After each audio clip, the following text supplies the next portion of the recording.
In honor of National Sew a Jelly Roll Day coming up on September 21st, I thought I would do a little two-part tip of the day. So Moda Fabrics came out with a jelly roll probably about 14 to 15 years ago. And if you don't know what a jelly roll is, it's a collection of 2.5-inch pre-cut strips all rolled up into a very exciting bundle.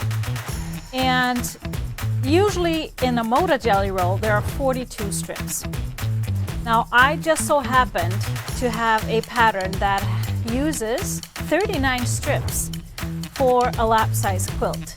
And this is called Strip Search. Strip Search is one of my best-selling strip patterns. It came out 16 years ago, but I thought in honor of Jelly Roll Day that those of you that are interested in sewing a quilt in a day, this is a perfect pattern. So I thought I would sew one up alongside. So now let's go through some tips to get ready before Jelly Roll Day. So let's take a look at my version of a jelly roll. Of course, we don't carry jelly rolls here at GE Designs, and I don't have any in my collection. I'm sure many of you do, and you can use that. But what we carry are some scrappy strip bundles. So these are some cutoffs from when we're cutting fabric. They're a good deal, so I thought I would crack one of these bags open to see how much I would get out of it. So I opened up one of my packages and took out all of the strips that would be wide enough to cut 2.5-inch strips from. I still have quite a bit left that are a little bit narrower strips, so I could cut some 2-inch and 1.5-inch strips down for all of these. And so I also picked this pattern because it's one of those patterns, I've talked about this many times, one of those patterns that no matter what kind of fabric you throw into it, it's always going to look great. So as you can see, this is just all kinds of everything. This is about 50 strips. I got about 50 strips out of this one pack, and like I said, have lots of left over. But of course, they're not cut accurately. So let me show you what I do with these just to be ready. I did press them with some steam, so they should be good to be cut. Then I want to just fold them in half and make that bolt fold up here parallel. I will line these guys up. And I try to use just a line on my cutting mat to start with and line them all up similarly with a little bit of gap in between. And I can do quite a few at a time because I will just slide my ruler around to make it work. And this is going to be really fun. So for this part of my tip of the day, I'm going to give you some prep ideas if you want to have something to sew on a day of the jelly roll. So now I lay my ruler on top, and I just want to make sure that I have a line on my bottom fold and my top fold is parallel. If it's not parallel, I want to fix it and make sure it is. So this is better. So I'm just focusing on this first strip here, and then I just make a cut through the 0 and the 2.5. So then I just slide my ruler over to align the next one. So I have my 4-inch slit here lined up to get a trim. And once I have both looking good, I go through the 4 and the 6.5. And next one, I'm lined up on the 7-inch slit. So that means I'm going to make a cut on the 7 and the 9.5, and so on. So let me do one more to get all these strips done.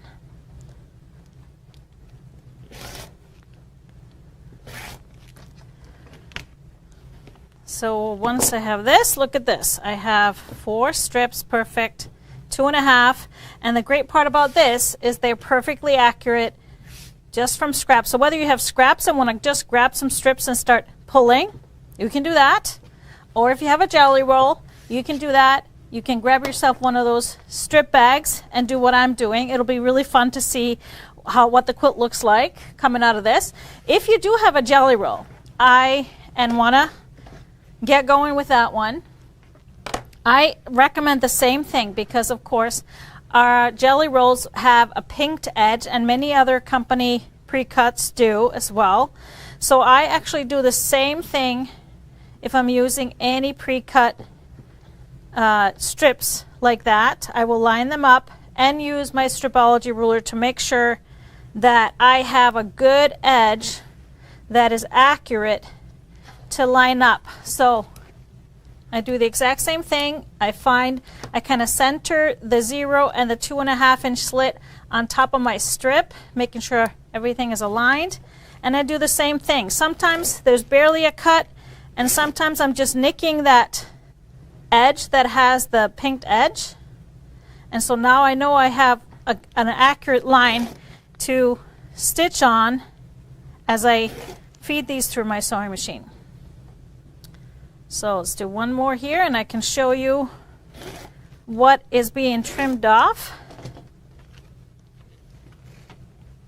It's not much, mostly fluff, but you'll see here I have a straight edge, so you can see easily where you should line up your fabric. But it's going to give you a much more accurate result. So for this part of my Jelly Roll Project Day, prep your strips if you want to be a part of this, and then in 2 weeks I'm going to give you some tips on sewing the strip search pattern and take you through the strip sets, subcutting them, and of course working with your Stripology XL ruler, because that pattern came out way before the ruler did. For those of you wanting to make the strip search for National Jelly Roll Day, I have some tips for you on making this pattern. Now, if you remember, a couple of weeks ago we did part 1 where I showed you how to prep your strips, and I actually took one of our scrappy strip bags and cut all my strips from that. So looking into this pattern, I am going to be basing this on the lap size, which is shown here on the front, which you need 39 full width strips for that one. So starting off in the pattern, now of course if you want to make a different size, you can always adjust the numbers, but in the pattern you'll be making strip sets from your strips. You'll be making 2 different sizes, one using 6 and one using 5 strips, different amounts of each because of the size. Now the one thing that I wanted to point out before you go too far into sewing the strip sets, when I sew strip sets I like to sew 2 and 2 strips, sew the strips first into pairs, then I join the pairs, and then I add one more strip, or I join all three pairs. It's easier to manage, and it's much easier to keep your strip sets straight that way, making sure you follow some of my previous tips on pressing strip sets. Now once you have the right amount of strip sets, we're going to subcut them, but like I said, start by making 1 and then go ahead and measure the width of your strip set. So this is indicated in the pattern. For example, the 5-piece strip set should be 10.5 inches wide. So if you are way off on that, so here is my 10.5 inch line, so that looks good to me. I'm doing good, so yay me. But if you are way off, if you're way under, if this is not 10.5 inches, make sure you check your seam allowance and lessen it a little bit.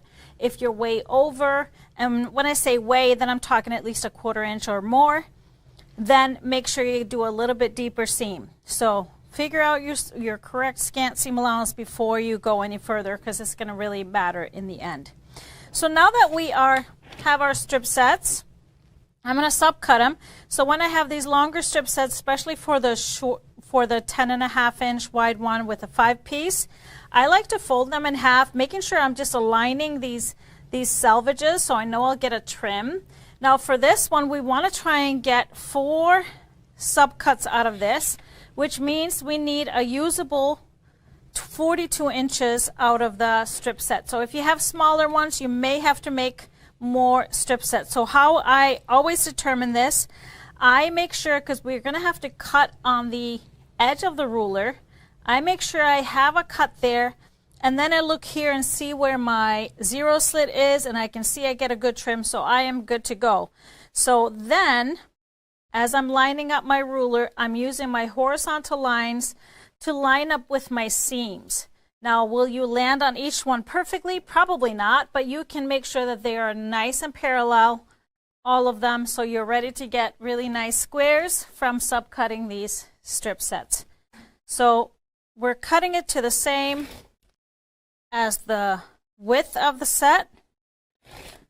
So I'm going to make, so that means out of each of the 5-piece strip sets, you should get 4 squares. And right away, make sure you split them into 2 groups. We have block 1, so I have my clip for that. So I'm going to put half of them into block 1. And then I have the other half into block number 2. And so you want to make sure that you're putting even numbers of the small and the large into these 2 groups. So doing the same for my wider strip set. Now we can only get 3 blocks out of this, so you can either cut them folded. You'll have to open it up in the middle, so I actually like to cut one at a time. And then you get the best use of your fabric and are able to really keep them straight by aligning the seams with the lines on the cutting mat or on the ruler. So you want to do that with all your strip sets. And so you'll only get 3 out of each set. So 2 of the same go into one group. But just when you have all of your wide strip sets cut, make sure you put an even number into group 1 and 2 for the 2 different blocks. Pull this up. And so this way, if I cut one at a time, I can make sure that if I need to, I can get a trim through the 0 and then making my second cuts. So here's 2 and then 1 more. Making sure I get nice and straight. So we have a little bit more wiggle room with the big one. So now I'm ready to add these to each of the groups. And I have my strip sets all organized, and I'm ready to move on to assembling the blocks. I recommend you do 1 block at a time. So with block 1, I just grab my clip with all of my block 1 pieces, and you want to have both a large and a small one.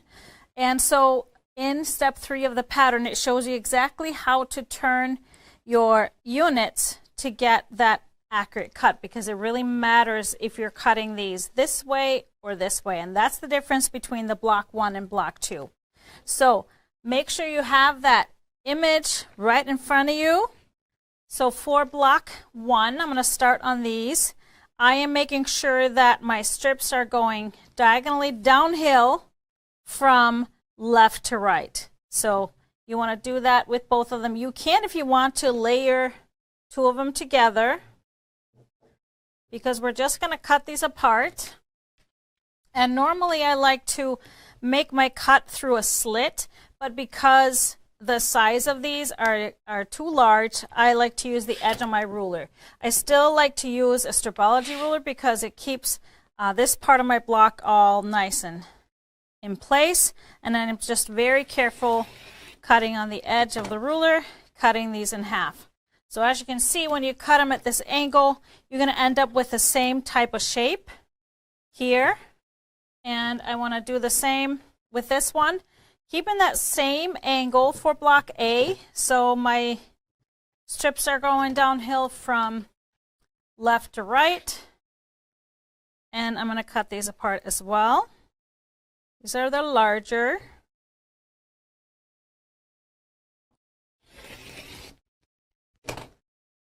So now that we have both cut apart for the A blocks, it's time to assemble in step 4. What we want to do is take the large piece. I'm going to leave that here on the right side, and then the small piece, and layer them together like this. So I like to just make sure that I have my my long edge of this new triangle together. You'll see that the larger one is going to be sticking up here, which is fine. So we are just going to flip this over like this and sew along this edge. And I like to mix up my units. So for example, I would do this one as well. So I have a mixture of the fabrics in each block. So once you have this one sewn together, I'm just going to show you a little step out that I have finished here. These are my B's. Let me see. Here's my A. Here is block 1. So as you can see, they're the same, similar units. And we're going to sew these together. I'm leaving this little hang up right in place. We're going to sew them together along the long side. And as you can see, we're not going to nest anything here in the middle, because then you'll end up with a rectangle. We are going to sew them tip to tip. So we're not going to match a seam anywhere. Just going to flip this on top and sew along the side and then press one direction. And that's going to be our block 1. So once we get to this place, all you need to do is just trim off that little triangle as it's shown in the pattern, which you can do with any little ruler like this.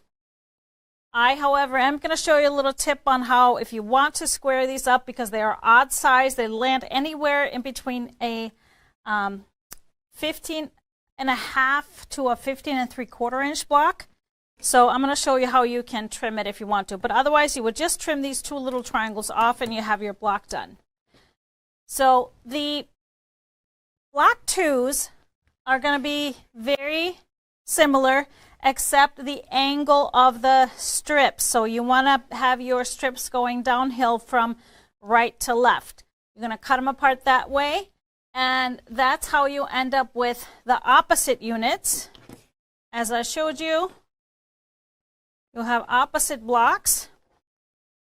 So see how they are different as we laid these together.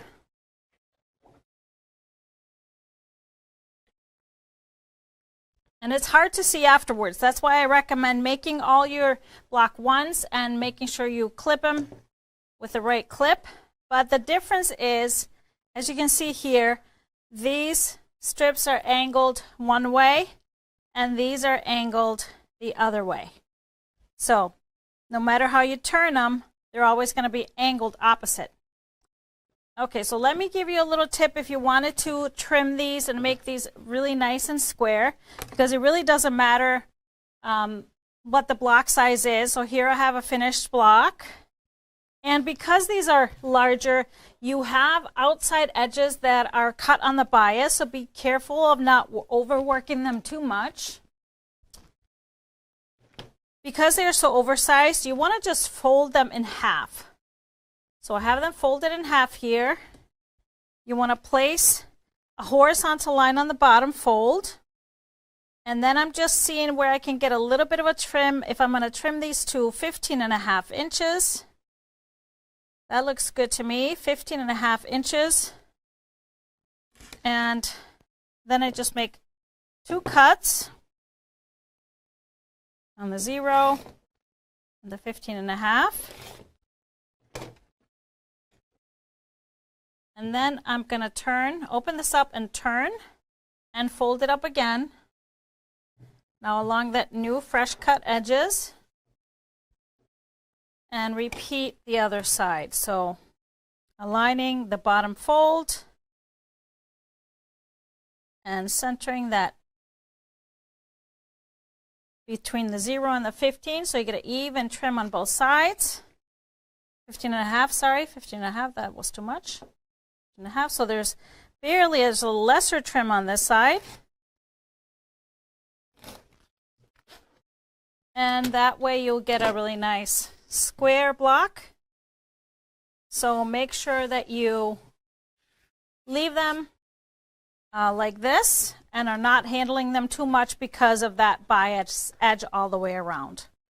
Now when it comes time to lay your blocks out and sew them together, the only thing to always remember is alternating a block 1 with a block 2. So this is a block 1. Let's see. So what you will notice when you put them together is that these should not match. So when we have a small triangle, we're going to put a large triangle. And so the seams should be landing right in the middle. So make sure you turn them correctly, and also make sure you always have a 1 and a 2. Then your strips will always come together like this and never at the same angle. They should not be at the same angle coming together. So seams should alternate and then different angles. So I hope you'll have some fun sewing on Jelly Roll Day, and I hope these tips will help you out.